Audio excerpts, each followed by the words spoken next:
मोक्षमार्गस्य नेतारं भेत्तारं कर्मभूभृतां ज्ञातारं विश्वतत्त्वानां वन्दे तद्गुणलब्धये। देवादिदेव 1008 श्री आदिनाथ भगवान की जय। आचार्य भगवान श्री उमा स्वामी महाराज की जय। 3,9 करोड़ महामुनिराजों की जय। तत्वार्थ सूत्र ग्रंथराज, जिसका अपर नाम मोक्ष शास्त्र है, इसका स्वाध्याय अपना चल रहा था, जिसमें अपने 3 अध्याय पूर्ण हो चुके थे। प्रथम अध्याय में सम्यक दर्शन और सम्यक ज्ञान का वर्णन आया था। दूसरे अध्याय में जीव के असाधारण भाव और उसके बाद विग्रह गति, जन्म के प्रकार आदि, शरीर आदि का वर्णन देखा था। अब तीसरा अध्याय जो चालू करा था हमने, उसमें लोक अलोक का वर्णन आना चालू हो गया था कि लोक की रचना किस प्रकार की होती है। तो उसमें हमने अधोलोक का वर्णन और मध्यलोक का वर्णन, ये 2 वर्णन हम पूर्ण कर चुके थे। अधोलोक के वर्णन में हमने 7 पृथ्वियां देखी थी, नरक देखे थे, नरक कैसे होते हैं, कितने होते हैं, उनमें आयु कितनी कितनी होती है, ये सब चीजें हमने देखी थी।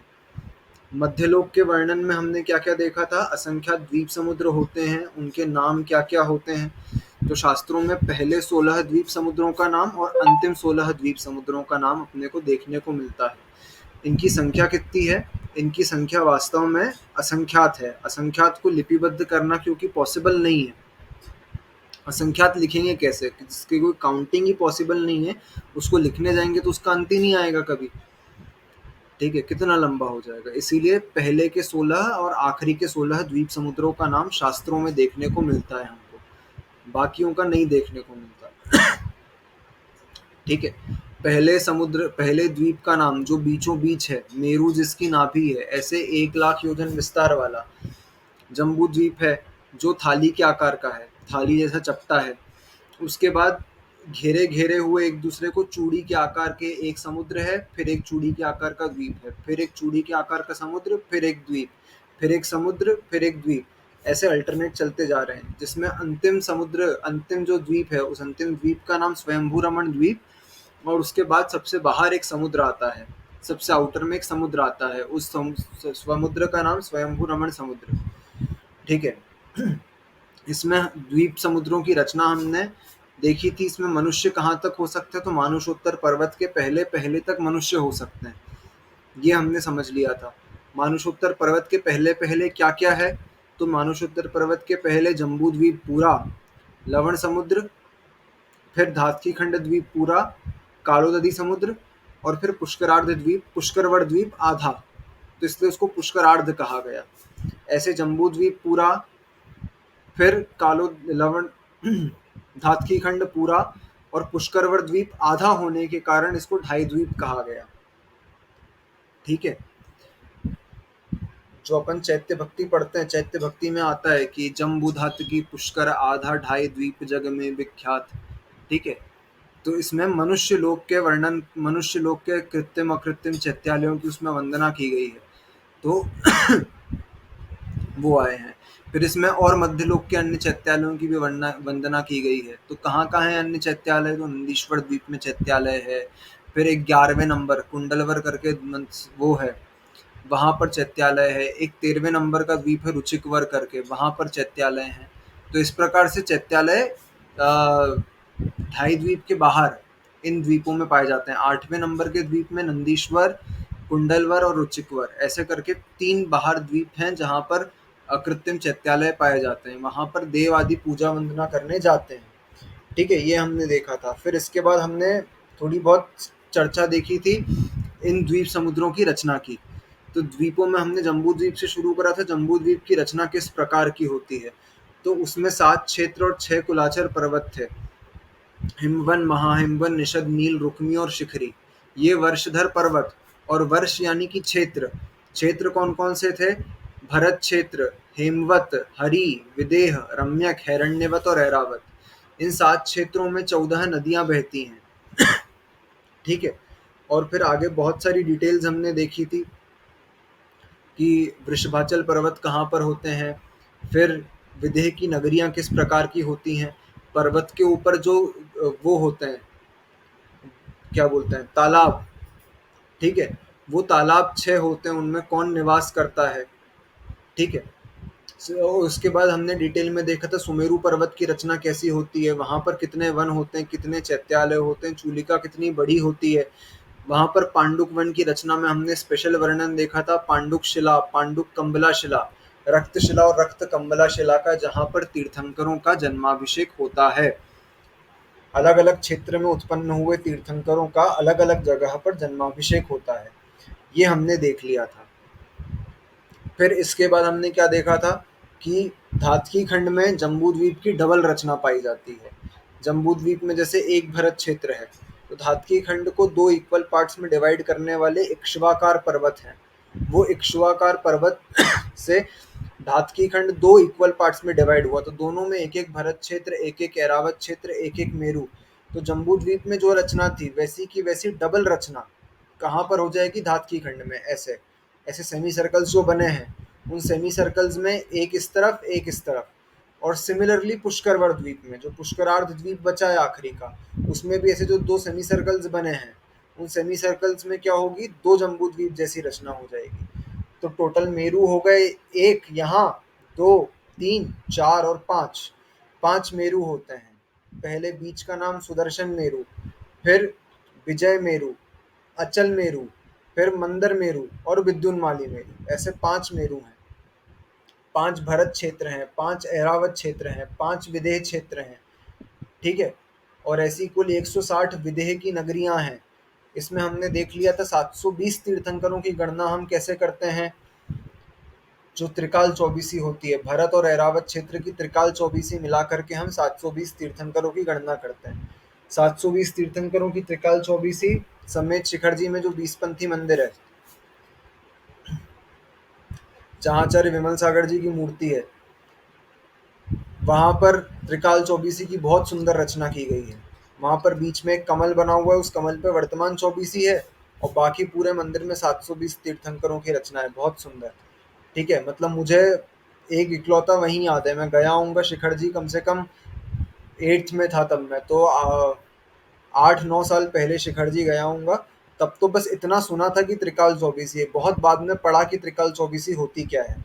लेकिन वो रचना मुझे अभी भी याद है कि सारी खड़गासन प्रतिमाएं हैं और सब में एक पर्रिकर भी बना हुआ है सारी प्रतिमाओं के साथ। तो मेरे को एक बहुत सुंदर उसका मंदिर का स्ट्रक्चर बहुत अच्छे से दिमाग में है, ठीक है।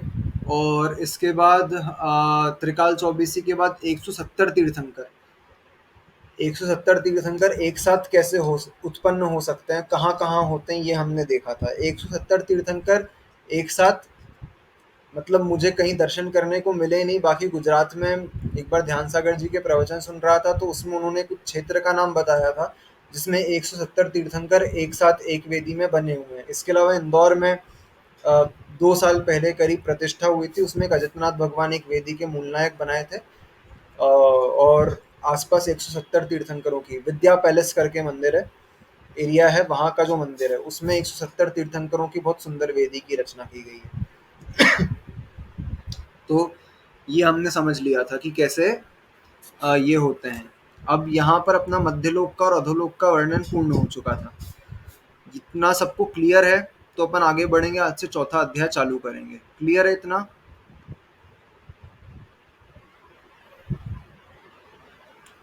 हाँ या ना कुछ बता दो, थम्स अप दिखा दो, ठीक है। अच्छा, टेस्ट में किसी को कुछ स्पेशल डाउट है जो पूछने का है अभी,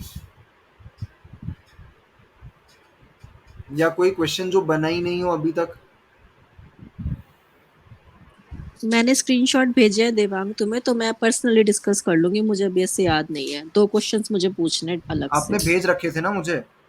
हाँ वही है मेरे 2 क्वेरी। अ, अज्ञान औदयिक भाव कौन कौन से गुणस्थान में पाया जाता है? तो आपने सिर्फ पहला मार्क करा है इसमें। अब अज्ञान औदयिक भाव कब तक पाया जाएगा? जब तक पूर्ण ज्ञान नहीं हो जाता तब तक की अज्ञान अवस्था मानी गई है। पूर्ण ज्ञान मतलब केवल ज्ञान हो जाता। तो केवल ज्ञान कौन से गुण स्थान में होता है? 13वें और 14वें का नाम है, सयोग केवली और अयोग केवली, ठीक है। ये मैंने बताया था। 12वें गुण स्थान तक जीव छद्मस्त होता है। छद्मस्त मतलब जिसका ज्ञान पूर्ण नहीं है। तो मतलब 12वें तक, फर्स्ट से लेकर के 12th तक अज्ञान औदयिक भाव पाया जाएगा, उसके बाद पूर्ण ज्ञान होगा। ठीक है, तो इसमें 1, 4 और 11 ये 3 आंसर होंगे। ठीक है, 13th में वो केवल ज्ञानी हो गए। 13, 14 में केवल ज्ञानी जीव होते हैं, उसके नीचे तक छद्मस्त जीव होते हैं। छद्मस्त मतलब जिनका ज्ञान पूर्ण नहीं है, तो उनके अज्ञान औदयिक भाव पाया जाता है। क्लियर हुआ है दीदी? हाँ ठीक है। ठीक है, इसके बाद निम्न में से कौन से कर्म आत्मा के अनुजीवी गुणों का घात करते हैं? अनुजीवी गुण क्या होते हैं? जो बेसिक गुण होते हैं, जिनके बिना जीव का जीवत्व ही नहीं रहेगा। जैसे अगर जीव में से ज्ञान दर्शन चला जाए तो जीव जीव ही नहीं बचेगा, क्योंकि ज्ञान दर्शन तो उसका एक गुण है। अनंत शक्ति, अनंत सुख, ये पुद्गल में थोड़ी ना पाया जाएगा। ज्ञान दर्शन, अनंत शक्ति, अनंत सुख। मैंने क्या टिक किया था इसके आंसर में? आपने इसमें वेदनी और गोत्र टिक करा है। ठीक है, तो अनुजीवी गुण का घात करने वाले घातिया कर्म होते हैं। ठीक है। हाँ मुझे डेफिनेशन पता थी, फिर भी मैंने गलत टिक करा है। ग्रेट। ऐसा ही हुआ है, सभी के साथ लगभग लगभग ऐसा हुआ है। हाँ भैया। हाँ, मैं ये पूछ रहा हूँ, एक क्वेश्चन और तुमने पूछा था, जीव के असाधारण गुण, और उसका आंसर था क्षयोपशम। उसमें 3 ऑप्शन थे, जीवत्व, भव्यत्व, प्रमेयत्व और क्षयोपशम। तो मुझे जो मतलब मैंने पढ़ा था, और उसके हिसाब से उसका आंसर या तो प्रमेयत्व होना चाहिए या तो जीवत्व होना चाहिए। हम्म, ये भी तो असाधारण ही गुण है। उसका आंसर क्षयोपशम कैसे है वो समझ नहीं आया एक मिनट रुक मुझे। जाओ, शायद जीवत्व तो मैंने ऑप्शन में डाला नहीं था, एक बार फिर भी मैं चेक कर। जीवत्व नहीं था, लेकिन 2 थे, एक प्रमेयत्व था और एक और था, तो वो 2 से कंफ्यूजन हो रही थी, फिर एक टिक किया था। पर क्षयोपशम कैसे होगा वो समझ में नहीं आया। तो अपन ने तत्वार्थ सूत्र का पहला मतलब दूसरे अध्याय का पहला ही सूत्र वही था कि औपशमिक छायिको भावो मिश्रश्च जीवस्य सतत्वम मौलिक स्वतत्व, हाँ, पारिणामिकौ च। ठीक, वो तो ठीक है। है, तो इसमें औपशमिक भाव, छायिक भाव, छायोपशमिक मतलब मिश्र, जीवस्य स्वतत्वम, इसमें स्वतत्वम वर्ड क्यों डाला है? क्योंकि ये सिर्फ जीव तत्व में ही पाया जाएगा, अन्य में नहीं पाया जाएगा, इसलिए इसको असाधारण कहा गया है। एक होता है स्पेशल और एक होता है जनरल। ठीक है, जो बाकी मैंने ऑप्शन डाले ना, एक मिनट ऑप्शन बताता हूँ मैं। मैंने ऑप्शन में डाला है अस्तित्व, द्रव्यत्व और प्रमेयत्व। ये मैंने पढ़ाते टाइम, अच्छा, राइट राइट राइट, ये शायद साधारण गुण होते हैं, ये हाँ, ये द्रव्यत्व साधारण अस्तित्व गुण पर। होते हैं और ये ओके ओके, जीव, आई गॉट कंफ्यूज। हाँ, मैं पुद्गल। अभी भी यही समझ रहा था कि जो द्रव्यत्व प्रमेयत्व जो हैं, हाँ मतलब ये ऑप्शन में थे शायद, द्रव्यत्व, प्रमेयत्व, अस्तित्व और क्षयोपशम, है ना। हाँ, हाँ, तो मैं क्षयोपशम तो स्किप ही कर दिया, मुझे लगा द्रव्यत्व प्रमेयत्व में से कोई एक है, और दोनों कैसे दे दिया। मतलब ये साधारण गुण है, ये असाधारण जीवत्व होगा और क्षयोपशम, ठीक है। हाँ, आगे आ गया, समझ गया, ठीक ठीक है। है। ये ओके जो ओके, थैंक यू। गुण, साधारण गुण सभी द्रव्यों में पाए जाते हैं, जीव, पुद्गल, धर्म, अधर्म, आकाश, काल। और असाधारण की बात की गई, इसलिए क्षयोपशमिक इसका आंसर हो गया। अंकेश भैया ने फोटो भेजे हैं वो मंदिर के, बहुत सुंदर। ये हाँ, जिसमें त्रिकाल चौबीसी बनी हुई है, ग्रुप में डाले भैया ने। ठीक है, और कनिका दीदी के और कुछ थे, एक मिनट रुको।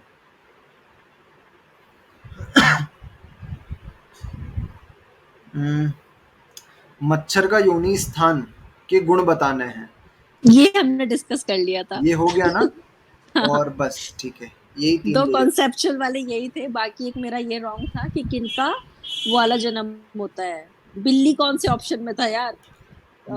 मनुष्य का, बिल्ली का और एक गाय का। हाँ, हमारा गर्भ ये जन्म मे, जो होता है, ये मेरा भी तो गलत था ये। बिल्ली मैंने नहीं काउंट करा था। आई हेट बिल्लीज सीरियसली। हमेशा मेरा गड़बड़ हो जाता है बिल्लियों के चक्कर में, मुझे बिल्ली पसंद नहीं।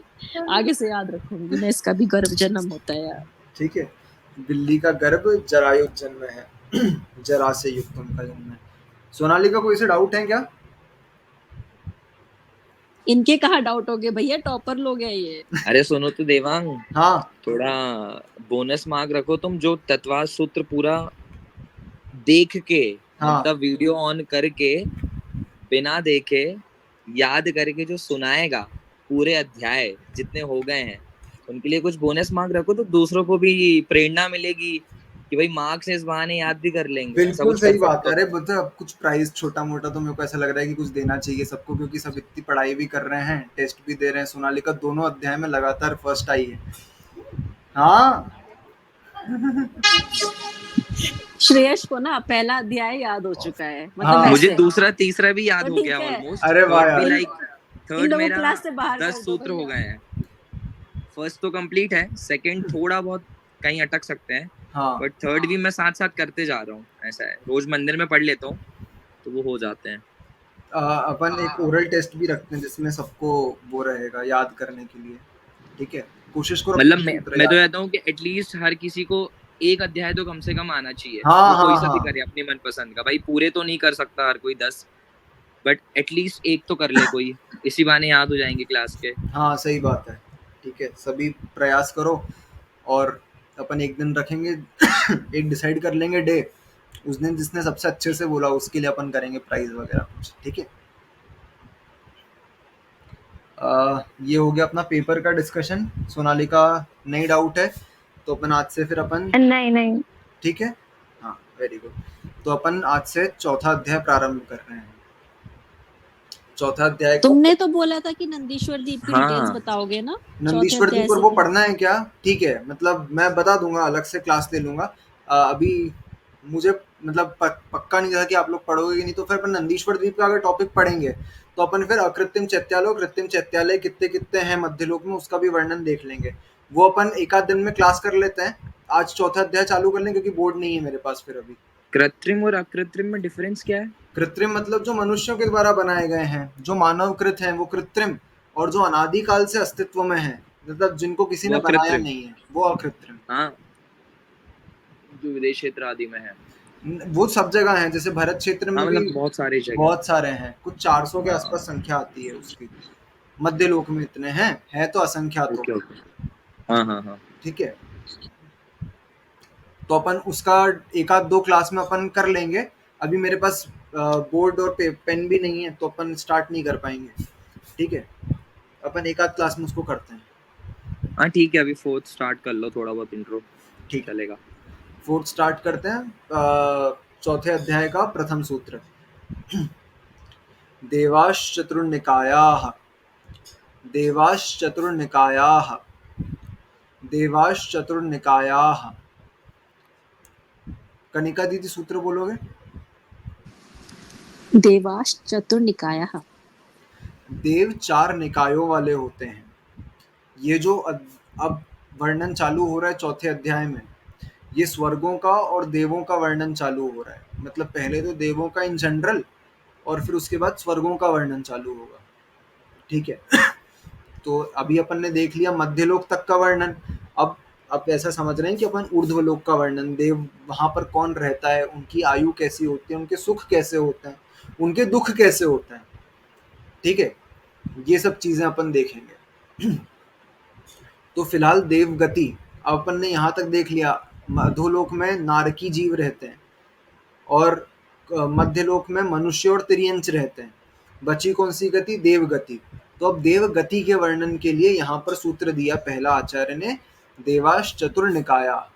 देव 4 निकायों वाले होते हैं। 4 निकाय मतलब 4 प्रकार के देव होते हैं। कौन कौन से 4 प्रकार के देव होते हैं? भवनवासी, व्यंतर, ज्योतिषी और वैमानिक। 4 प्रकार के देव, 4 निकायों के देव। 4 निकायों के नाम पूछे तो अपने को नाम क्या बोलना है? भवनवासी, व्यंतर, ज्योतिषी और वैमानिक। ये 4 निकायों वाले देव होते हैं। ठीक है, तो अब इसमें जो प्रथम 3 निकाय हैं, कौन कौन से प्रथम 3 निकाय हैं? भवनवासी, व्यंतर और ज्योतिषी। इनको क्या कहा जाता है? भवनित्रिक कहा जाता है। भवन वर्ड भवनवासी से ले लिया, और 3 है, भवनवासी, व्यंतर और ज्योतिष। इनको कहा जाता है भवनित्रिक। ठीक है, और वैमानिक को वैमानिक कहा जाता है। ठीक है, अब जो एक ऐसी चीज समझना है, सम्यक दृष्टि जीव यहां से मरण करके कभी भी भवनित्रिक में उत्पन्न नहीं हो सकता। अगर हमारा यहाँ मनुष्य पर्याय में सम्यक दर्शन के साथ मरण और हो रहा है, तो हम भवनेत्रिक में उत्पन्न नहीं हो सकते। सम्यक दृष्टि जीव को पहली बात तो नियम से देवगति मिलती है, और देवगति में निकाय कौन सा मिलेगा?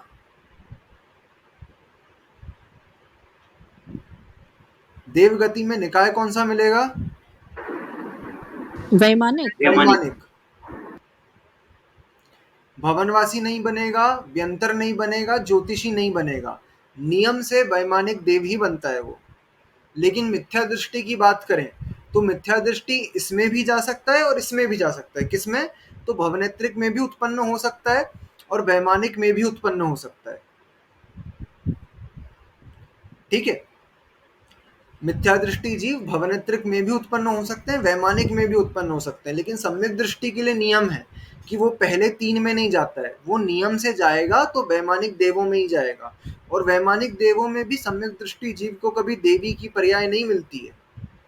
सम्यक दृष्टि जीव को हमेशा देव पर्याय मिलती है, उसका स्त्री पर्याय का छेदन होता ही होता है, ये नियम है। अगर यहाँ से कोई स्त्री सम्यक दर्शन के साथ मरण करती है तो उसका स्त्री पर्याय का छेदन हो जाएगा। ठीक है, वो वहां पर देवों में ही उत्पन्न होगी, देवी नहीं बनेगी। वैमानिक में भी देवी नहीं बनेगी, देव ही बनेगी। तो यहाँ पर हमने चार प्रकार के निकाय देख लिए देवों के। कौन कौन से? भवनवासी, व्यंतर, ज्योतिषी और वैमानिक। अब इनका अर्थ देख लेते हैं। वैमानिक जो विमानों में निवास करें उनका नाम वैमानिक। ठीक है, जो विमानों में रहते हैं। इनके विमान कहाँ पर हैं? तो हमने देखा था सुमेरु पर्वत की चूलिका, उस चूलिका के ऊपर मैंने 2-3 बार ये वर्ड रिपीट करा था कि एक आड़े बाल के अंतर से ऊपर स्वर्ग के विमान चालू हो जाते हैं। मतलब जैसे ये अगर चूलिका है, ठीक है, जैसे ये चूलिका का टॉप है ना, तो उस चूलिका के टॉप से एक आड़े बाल का अंतर, इतना अंतर, मतलब ये उंगली तो बहुत मोटी है, बाल का अंतर आप समझ लो कितना माइन्यूट होता है। उस माइन्यूट अंतर के डिस्टेंस से वहां पर फिर स्वर्ग चालू हो जाते हैं। ठीक है, तो इसके ऊपर जिनके विमान स्थित हैं, ये चूलिका के ऊपर एक आड़े बाल का अंतर और इसके ऊपर विमान चालू हो गए, वो वैमानिक देवों का निवास स्थान होता है। ठीक है, वहां पर उनके विमान होते हैं, इसीलिए उन्हें वैमानिक देव कहा जाता है। वो उन विमानों में निवास करते हैं। फिर भवनवासी, नाम से क्या समझ में आ रहा है? जो भवनों में रहते हैं। भवनों मतलब महलों आदि में रहते हैं, तो इसको कहते हैं भवनवासी। व्यंतर, व्यंतर के लिए क्या आया? यत्र तत्र विचरन्ते इति व्यंतराः, जो यहाँ वहां विचरण करते रहते हैं, इधर उधर घूमते रहते हैं, उनको व्यंतरवासी देव कहा जाता है। ठीक है, लेकिन भवनवासी और व्यंतर के मूल निवास स्थान कहाँ पर हैं? ये हमने जब अधोलोक का वर्णन पढ़ा था तब हमने देखा था कि रत्न प्रभा पृथ्वी के हमने 3 हिस्से करे थे। पहला खर भाग और पंख हाँ, भाग। ठीक है, खर, पंख और अब्बहुल भाग। खर भाग 16,000 योजन का, पंख भाग 84,000 योजन का और अब्बहुल भाग 80,000 योजन का। उसमें से अब्बहुल भाग जो था उसमें तो नारकियों के बिल थे, तो उसमें खर भाग और पंख भाग में इन भवनवासी और व्यंतर देवों के मूल निवास स्थान है, जो उनका एक्चुअल निवास स्थान है। अब भवनवासी जो देव हैं वो वहां पर उनके भवनों में ही रहते हैं, लेकिन व्यंतरवासी देवों का निवास स्थान वहां होने के बावजूद भी वो यहाँ वहां विचरण करते रहते हैं, चंचल प्रवृत्ति वाले होते हैं वो। ठीक है, एक जगह स्थिर नहीं रहते, तो इसीलिए उनको व्यंतरवासी देव कहा गया है। वो यत्र तत्र विचरंती, यही यहाँ कहाँ विचरण करते रहते हैं वो। ठीक है, मूल निवास स्थान उनका अधोलोक में हो गया, लेकिन यहाँ वहां विचरण करते भी पाए जाते हैं। ठीक है, अपन ने देखा था विजयार्ध की एक श्रेणी में तो विद्याधरों के नगर थे, दूसरे में व्यंतरों के भवन थे, तो वो यहाँ वहां घूमते फिरते पाए जाते हैं सब जगह पर। ठीक है, फिर ज्योतिषी, भवनवासी व्यंतर देख लिया हमने। अब ज्योतिषी, जिनके विमान ज्योतिमय हो, कांतिमय हो, जिनके विमानों में से चमक आए, रोशनी आए, उसको कहते हैं ज्योतिषी देव। ठीक है, इनका एग्जाम्पल क्या हो गया? सूर्य, चंद्र, ग्रह, नक्षत्र और तारे। ठीक है, 5 प्रकार के होते हैं ये। 5 प्रकार के ज्योतिषी होते हैं, सूर्य, चंद्र, ग्रह, नक्षत्र और तारे। ये 5 प्रकार के ज्योतिषी देव होते हैं। ये ज्योतिषी देव, सूर्य जो है एक्चुअली इनका विमान है। ठीक है, इन 5 विमानों में निवास करने वाले देवों का नाम ज्योतिषी देव होगा। हाँ कनिका दीदी? हाँ मैं यही पूछ रही थी, जो ये सन हमारे चारों तरफ घूम रहा है तो ये विमान है? हाँ ये विमान है, ये ज्योतिषी देवों का निवास स्थान है, ये विमान है, इसमें निवास करते हैं ज्योतिषी देव। ठीक है, हाँ ओके। मतलब सूर्य जो हुआ वो ज्योतिषी हुआ, सूर्य ज्योतिषी ज्योतिषी देव विमान हुआ, हुआ और वो उसमें विमान हुआ रहने वाले देव उसमें। ज्योतिषी देव हुए। ओके, मतलब वो सूर्य विमान में देव रहते हैं। सूर्य विमान में देव रहते हैं। जो सूर्य दिख रहा है वो हमें एक्चुअल में सूर्य विमान है और उसमें हाँ देव भी हैं। हाँ, उसके अंदर देव रहते हैं। ठीक है, सूर्य विमान का जो इंद्र है, मतलब उस विमान का जो राजा है, उसका नाम एक्चुअली सूर्य है। ठीक है, ऐसा ऐसे चंद्र विमान का जो इंद्र है, उसका जो राजा है, उसका नाम चंद्र है। ऐसा है। और विमान के नीचे मणि लगी, उसका नाम सूर्यकांत और सूर्यकांत मणि, चंद्रकांत है। चंद्रकांत मणि, ऐसा है। सूर्यकांत मणि जो है वो ऐसे प्रकाश, गर्म प्रकाश देने वाली है, और चंद्रकांत मणि शीतल प्रकाश देने वाली है। तो यहाँ मतलब बहुत सारे देव रहते हैं कि एक ही? असंख्यात असंख्यात, चारों निकायों के ओके, देवों में, जीव तो कांड में विमान भी बहुत बड़े बड़े होते होंगे इनके तो। बहुत बड़े बड़े। वही तो। चारों निकायों के देवों में घूमटसट जीव कांड में इसकी वो दी गई है कि कहाँ कहाँ, मतलब कौन से निकाय में कितने कितने देव हैं। तो सबसे अधिक देव ज्योतिषी ही हैं। ठीक है, भवनवासी, व्यंतर और वैमानिक का टोटल कर दो ना, उससे भी अधिक ज्योतिषी देवों की संख्या होती है। ठीक है, तो सबसे अधिक ज्योतिषी देव ही होते हैं। ये हमने चारों निकायों का वर्णन पढ़ लिया। अब इसके बाद अगला सूत्र क्या कह रहा है? आदितस्त्रिषु पीतांतलेश्याः, आदितस्त्रिषु पीतांतलेश्याः, आदितस्त्रिषु पीतांतलेश्याः। अंकेश भैया सूत्र बोलोगे? आदित आ- आदित आदिस्त्रि आदित्रि अरे यार, आदितस्त्रिषु, आदितस्त्रिषु पितांतलेश्याः, आदितस्त्रिषु पितांतलेश्याः। ठीक है, आगे के 3, आदितस्त्रिषु, आगे के 3, कौन कौन से आगे के 3 निकाय? भवनवासी, व्यंतर और ज्योतिषी। इनकी पीतलेश्या तक होती है, पीतलेश्या तक पाई जाती है इनमें। ठीक है, आदितस्त्रिषु, आगे के 3 में पीतलेश्या तक पाई जाती है। ठीक है, अब अपन ने क्या देखा था? देवों में एक अपर्याप्तक और एक पर्याप्तक, दो चीजें हमने समझी थी। जब ये शरीर वर्गणाएं आदि ग्रहण करते हैं, पर्याप्तियां ग्रहण करते हैं, आहार, शरीर, इंद्री, श्वासोश्वास, भाषा और मन, ये 6 पर्याप्तियां होती है। तो जब इनकी पर्याप्तियां या फिर शरीर बनाने के योग्य ये वर्गणाएं लेते हैं, तब इनको अपर्याप्तक कहते हैं। जब वो वर्गणाएं ये पूरी ग्रहण कर लें तो इनको पर्याप्तक कहा जाता है। ठीक है, तो अपर्याप्तक दशा में इन देवों की, कौन से देवों की? आगे के 3, भवनवासी, व्यंतर और ज्योतिषी, इनकी कौन सी लेशियाएं पाई जा सकती हैं अपर्याप्तक दशा में? तो पीत तक, आदितस्त्रिषु पीतांत, मतलब पीत तक पाई जाती है। तो कौन कौन सी? कृष्ण, नील, कापोत और कापोत पीत। पीठ। ठीक है, ये 4 लेशियां इनकी पाई जा सकती है पीत तक। फिर पद्म और शुक्ल इनमें नहीं मिलेगी आपको। ये अपन वो ने वैमानिक के होती होंगी, है ना? हाँ हाँ, वैमानिकों में पाई जाएगी। ठीक है, ये अपन ने अपर्याप्तक दशा में देख लिया इनका। पर्याप्तक दशा में इनमें कृष्ण, नील, कापोत भी नहीं पाई जाती, इनमें सिर्फ पीतलेश्या। ठीक है, सिर्फ पीतलेश्या, एक ही लेश्या होती है इनकी, पीतलेश्या, बस। ठीक है, अब भाई पर्याप्तक एक बार फिर से डिफाइन करना, क्या एक था? अपर्याप्तक मतलब जब ये अपने शरीर को बनाने योग्य वर्गणाएं ग्रहण कर रहे हैं, शरीर को बनाने योग्य वर्गणाएं ग्रहण कर रहे हैं, तो जब तक वो हाँ वर्गणाएं ग्रहण नहीं होती, तब तक वो उस अंतर मुहूर्त के लिए, जैसे जन्म स्थान पर उत्पन्न हो गए, फिर अंतर मुहूर्त में वो वर्गणाएं ग्रहण कर रहे हैं, कैच कर रहे हैं उन वर्गणाओं को आसपास से, जिससे कि उनके शरीर की रचना हो पाए। ठीक है, तो जब तक वो प्रोसेस लग रही है उतनी देर वो अपर्याप्तक रहेंगे, और जैसे ही वो वर्गणाएं उनने पूरी ग्रहण कर ली, तब वो पर्याप्तक हो जाएंगे। हाँ ठीक है, ठीक आगे है। समझ में? हाँ ये हो गया अपन ने पीतलेश्या तक का वर्णन। पीतलेश्या। अब एक चीज ध्यान में ये रखनी है कि देवों में द्रव्यलेश्या और भावलेश्या में अंतर नहीं पाया जाता है। ठीक है। द्रव्यलेश्या क्या? शरीर का रंग। और भावलेश्या अंतरंग परिणाम। ठीक है। अपन ने जैसे नारकियों में देखा था, तो नारकियों में क्या हो रहा था कि उनकी द्रव्यलेश्या जो थी वो कृष्ण, सबकी मतलब पहले से लेकर के 7वें नरक तक सबकी द्रव्यलेश्या कृष्णलेश्या होती है। एकदम काले रंग के बदसूरत होते हैं।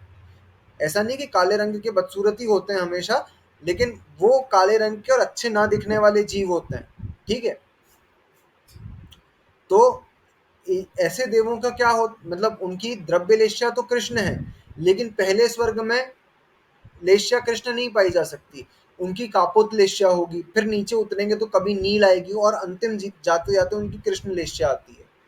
ठीक है। तो उनकी द्रव्यलेश्या और भावलेश्या में अंतर आ रहा है, लेकिन देवगति में ऐसा नहीं होता। मनुष्यों में भी देखो आप, अपनी द्रव्यलेश्या कोई बहुत गोरा व्यक्ति है तो भी हृदय से बहुत अच्छा हो गया, मंद कषाय जीव हो गया, तो उसका द्रव्यलेश्या भले दिखने में वो उसका द्रव्य का शरीर काला है, लेकिन भाव से वो एकदम निर्मल परिणाम वाला है। तो उसकी द्रव्यलेश्या तो कृष्ण हो गई, या नील या कापोत ऐसी लेश्या हो जाएगी, लेकिन भाव लेश्या अच्छी हो सकती है उसकी। तो हमारे उसमें लेश्या द्रव्य और भाव में अंतर पाया जा सकता है, लेकिन देवगति में ऐसा नहीं होता। देवगति में जो द्रव्यलेश्या होगी वही भावलेश्या होगी। ठीक ऐसा है। होता होगा ना, क्योंकि वैक्रिक शरीर है इस कारण देवों का। जो उनका भी मूल तो अंतर शरीर है, कैसे होगा? मूल हाँ, शरीर है, जो उनका ओरिजिनल शरीर है, उसके बाद विक्रिया से तो वो कुछ भी रंग बना सकते हैं। जैसे अगर अपने को कोई भूत प्रेत बन के व्यंतर दिख रहा है, तो भूत प्रेत अगर काला सा रूप बना करके आ जाए अपने सामने, तो फिर उसके द्रव्यलेशा बदल जाएगी, लेकिन वो जो अपने मूल शरीर में आएगा हाँ, तो वो सबकी सेम रहेगी। तो वो हाँ सबकी पीतलेशा ही रहेगी। हम्म। ठीक है। तो अब क्या हो गया? हाँ, तो इनकी कौन कौन से? भवनवासी, व्यंतर और ज्योतिषी। इन तीन में द्रव्यलेशा भावलेशा पर्याप्तक अवस्था में, ठीक है, सिर्फ पीत ही पाई जाती है, सिर्फ पीतलेशा ही पाई जाएगी। पद्म और शुक्ल इनके नहीं पाई जाती है, ऐसा समझना इस सूत्र से। अब अगला सूत्र देखेंगे। अगले सूत्र में क्या लिखा? दशाष्ट पंच द्वादश विकल्पाः कल्पोपपन्न पर्यन्ताः। दशाष्ट पंच द्वादश विकल्पाः कल्पोपपन्न पर्यन्ताः। दशाष्ट पंच द्वादश विकल्पाः कल्पोपपन्न पर्यन्ताः। श्रेयस भैया सूत्र बोलोगे? हाँ, दशाश्च पंच द्वादश विकल्पः कल्पोपपन्न पर्यन्तः। ठीक है। अब इनके भेद बता रहे हैं। अपन ने देख लिया भवनवासी, व्यंतर, ज्योतिषी और वैमानिक। ठीक है। अब इनके प्रभेद, ये 4 निकाय, अब इनके भी प्रभेद। तो क्या क्या संख्या होती है? 10 प्रकार के 10 विकल्प वाले यथाक्रमम लगाना है अपने को, जो क्रम दिया है। भवनवासी 10, फिर दशाष्ट, फिर अगले व्यंतर 8। ठीक है। फिर दशाष्ट पंच द्वादश विकल्पा। हाँ ठीक है। तो ज्योतिषी देव 5। ठीक है। और कल वैमानिक देव जो हैं, वैमानिक देव कितने? 12 प्रकार के। तो यहाँ पर सूत्र में क्या बताया? इनके प्रभेद। किसके प्रभेद? 4 निकाय के देवों के प्रभेद बता दिए। 4 निकाय के देवों के प्रभेद बता दिए। भवनवासी देव कितने प्रकार के होते हैं? 10 प्रकार के भवनवासी। व्यंतर देव 8 प्रकार के होते हैं। ज्योतिषी देव 5 प्रकार के, जिनके नाम ही देख लिए हमने अभी अपन ने। ठीक है। आगे भी आएंगे सूत्रों में। सूर्य, चंद्र, ग्रह, नक्षत्र और तारे, ये 5 प्रकार के ज्योतिषी देव। और वैमानिक देव 12 प्रकार के। ठीक है। कल्पोपपन्न पर्यंता, कल्पोपपन्न देवों तक ये भेद पाए जाते हैं। अब कल्पोपपन्न क्या होता है? तो जहां तक कल्पनाएं पाई जाती हैं। ठीक है।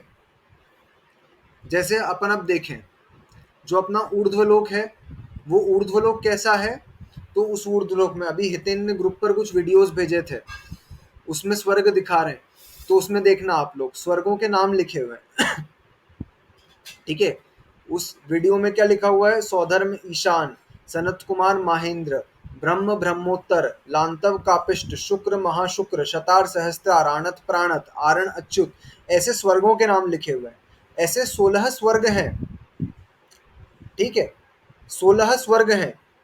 ये अपना मध्यलोक, मध्यलोक के बाद जम्बू द्वीप में ये सुमेरु पर्वत, और इसके ऊपर से स्वर्गों की रचना चालू हुई। तो उसके बाद दो दो युगल हैं, सौधर्म ईशान, सनत कुमार माहेंद्र, ब्रह्म ब्रह्मोत्तर, लांतव कापिष्ट, शुक्र महाशुक्र, शतार सहस्त्रार, ऐसे दो दो के जोड़े बने हुए हैं।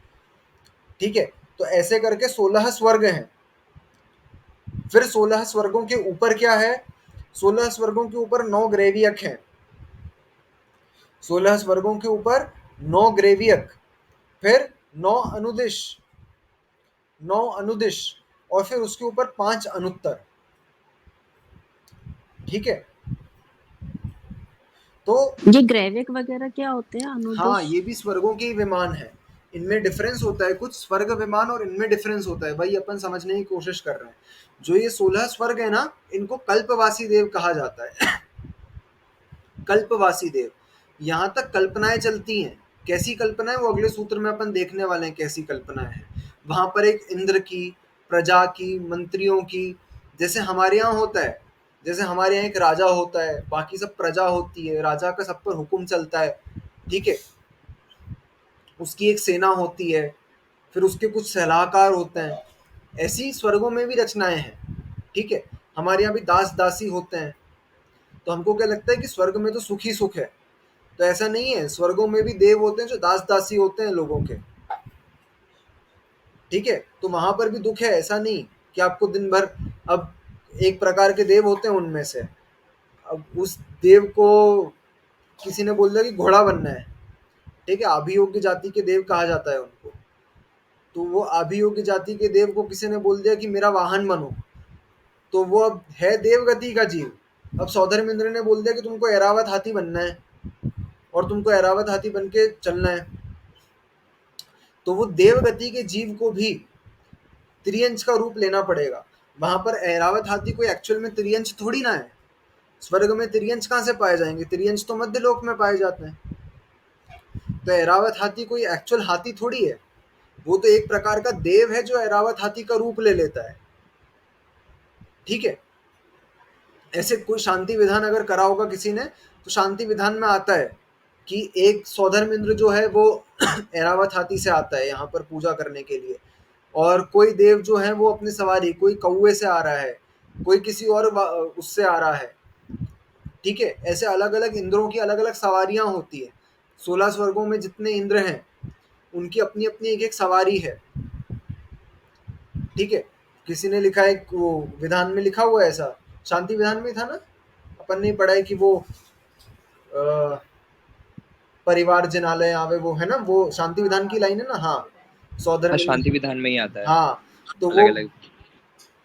सौधर्मेंद्र अपने हाथ में कोई द्रव्य की थाली लेकर आ रहा है, कोई केले लेकर आ रहा है, कोई कटहल आदि फल लेकर के आता है। तो ऐसे फल लेकर के आते हैं, सब शांति विधान में लिखा है, और अपनी अपनी सवारियों पर आते हैं। सौधर्मेंद्र ऐरावत पर, कोई इंद्र अपने घोड़े पर, कोई इंद्र कौवे पर, कोई इंद्र उल्लू पर, ऐसे सबकी अपनी अपनी सवारियां हैं। तो ये सवारियां कोई स्वर्ग में तिर्यंश थोड़ी ना पाए जा रहे हैं, स्वर्ग में तो देव हैं। अब सौधर्मेंद्र ने आज्ञा दे दी कि चल तेरे को अभी कौवा बनना है और मेरे उस तेरे ऊपर बैठ करके मैं जाऊंगा। तो उस देवगति के सुख तो दूर की बात, वहां पर दुख कितना हो गया उसको। अपने को कोई बोल दे कि अब तेरे को कोई और रूप लेना और मैं तेरे ऊपर बैठ के जाऊं, तो अपने को कितना बुरा लगेगा। तो इस प्रकार से देवों में भी इस प्रकार की ईर्ष्या का भाव तो होता है, संसारी जीव तो वो भी है। ठीक है, तो जैसे अपने यहाँ व्यवस्था चलती है, एक राजा की, प्रजा की, उसकी सेना की, उसके मंत्रियों की। ठीक है, और कुछ बॉडीगार्ड्स वगैरह होते हैं, इस प्रकार की कल्पनाएं होती है, वो अपन अगले सूत्र में ही देखने वाले हैं। ठीक है, जस्ट अगले सूत्र में वही वर्णन दिया हुआ है। तो ऐसी कल्पनाएं जहां तक हैं उसको कल्पवासी देव कहा गया है। ठीक है, ये कल्पनाएं कहाँ तक पाई जाती हैं? ये कल्पनाएं 16 स्वर्ग तक पाई जाती हैं। 16 स्वर्ग, इसके ऊपर जो है, इसके ऊपर के देवों को कल्पातीत देव कहा जाता है। कल्पातीत, वो कल्पनाओं से परे। जी भैया कोई बात नहीं। हाँ, वो कल्पातीत देव हैं। कल्पातीत मतलब इन कल्पनाओं से परे। अब वहां पर कोई एक राजा नहीं है, कोई एक इंद्र नहीं है, वहां पर अहमेंद्र पाए जाते हैं। अहमेंद्र मतलब मैं स्वयं इंद्र हूं। ठीक है, अपन ने किसी भगवान आदि का वर्णन देखते हैं अपन पूर्व पर्याय का, तो ये पहले अहमेंद्र की पर्याय में सर्वार्थ सिद्धि में देव थे, ऐसा अपने को लिखा आता है। या किसी किसी विमान में ऐसा लिखा आता है कि उर्जयंत विमान में अहमेंद्र पद के धारी थे, फिर वहां से च्युत होकर के यहाँ पर आए। ऐसा करके वर्णन अपने को देखने को मिलता है। तो ये अहमेंद्र क्या होते हैं? ये अहमेंद्र 16 स्वर्गों से ऊपर के देव। वहां पर किसी की आज्ञा नहीं चलती है, वहां पर हर कोई अपने आप में इंद्र है। ठीक है, अपने आप में इंद्र है, हम इंद्र है। वहां पर कोई किसी की आज्ञा के अधीन नहीं रहता है, लेकिन सब स्वयं अनुशासित होते हैं। ठीक है, वहां के जो देव है उनकी लेश्या कैसी होती है? परम शुक्ल लेश्या है। जब जितनी अच्छी लेश्या होगी जीव की, उसको वहां पर उतना अनुशासन नहीं चलाना, मतलब अनुशासन में रहने की आवश्यकता नहीं है। वो इतनी अच्छी लेश्या है उनकी कि वो स्वयं व्यवस्थित है। ठीक है, उनको कोई मंद कषाय जीव है, उनको किसी से कोई लेना देना नहीं है, तो इसलिए वहां पर किसी की आज्ञा का जराने की जरूरत नहीं है। जहां पर कषाय ऐसी हो या लेश्या ऐसी हो कि हमारी परिणाम विशुद्ध नहीं हो पा रहे हो, तब वहां पर हमको किसी की आज्ञा में रहने की जरूरत है कि वो वहां पर कानून बनाएगा, व्यवस्था बनाएगा, शासन अच्छा चलाएगा। लेकिन जहां पर ऐसा है ही नहीं, वहां पर किसी के शासन की जरूरत ही नहीं है। इसीलिए कल्पातीत देव जो होते हैं 16 स्वर्गों से ऊपर, उनमें किसी की शासन व्यवस्था नहीं चलती, इंद्र आदि की व्यवस्था नहीं होती, वे अहमेंद्र होते हैं। ठीक है, अब ये अहमेंद्र पद कौन कौन से विमानों में पाया जाता है? तो ग्रेवियक, अनुदिश और अनुत्तर। ग्रेवियकों की संख्या कितनी है? 9 ग्रेवियक। फिर 9 अनुदिश हैं और 5 अनुत्तर हैं। यहाँ पर देवियां पाई जाती हैं क्या? नहीं, यहाँ पर देवियां नहीं पाई जाती। देवियां कहाँ तक पाई जाती हैं? 16 स्वर्गों तक ही देवियां पाई जाती हैं। इसके ऊपर देवियां नहीं है, सिर्फ देव ही उत्पन्न होते हैं।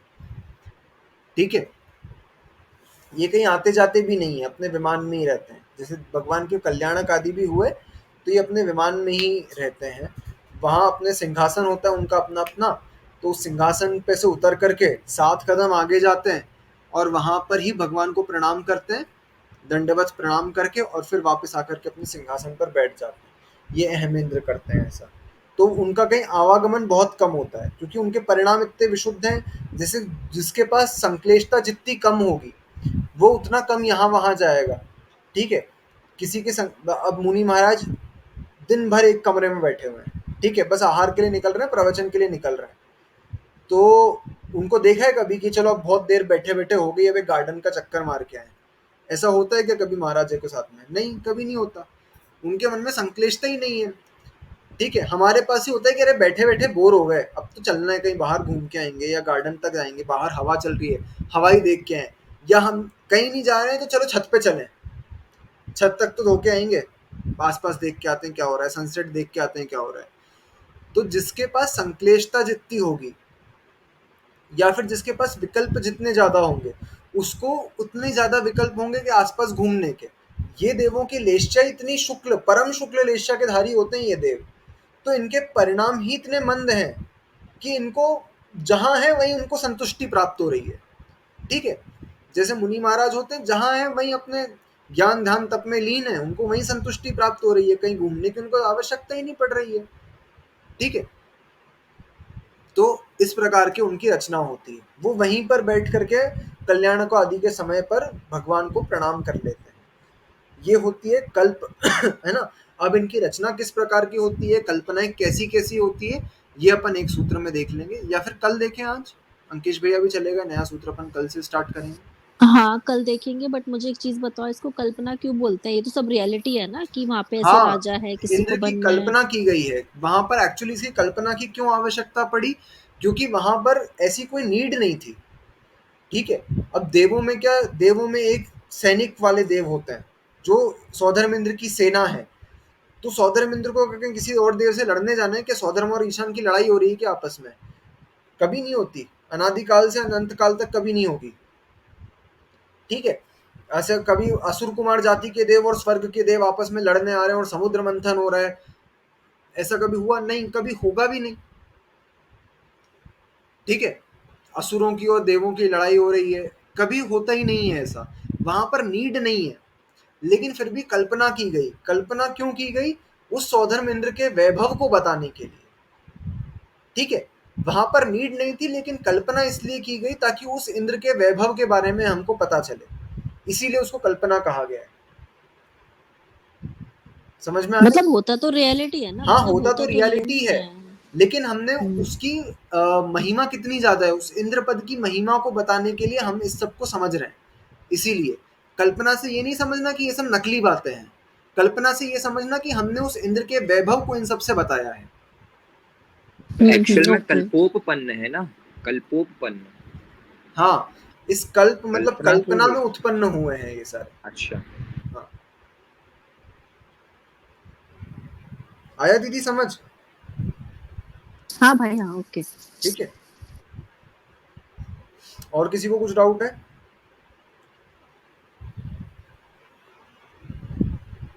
नहीं, अपन जनवाणी स्तुति करते हैं, सभी हाथ जोड़ेंगे जनवाणी स्तुति के लिए। शास्त्र पठन में मेरे द्वारा यदि जो कहीं कहीं प्रमाद से कुछ अर्थ वाक्य पद मात्रा छूट गई, सरस्वती मेरी उस त्रुटि को कृपया क्षमा करें और मुझे कैवल्य धाम में माँ अविलंब धरें। वांछित फलदात्री चिंतामणि सदृश मात्र तेरा, वंदन करने वाले मुझको मिले पता मेरा। बोधि समाधि विशुद्ध भावना आत्म सिद्धि मुझको मिले और मैं पा जाऊं माँ मोक्ष महासुख को। द्वादशांग जनवाणी मातेश्वरी की जय। सभी का उत्सव करेंगे।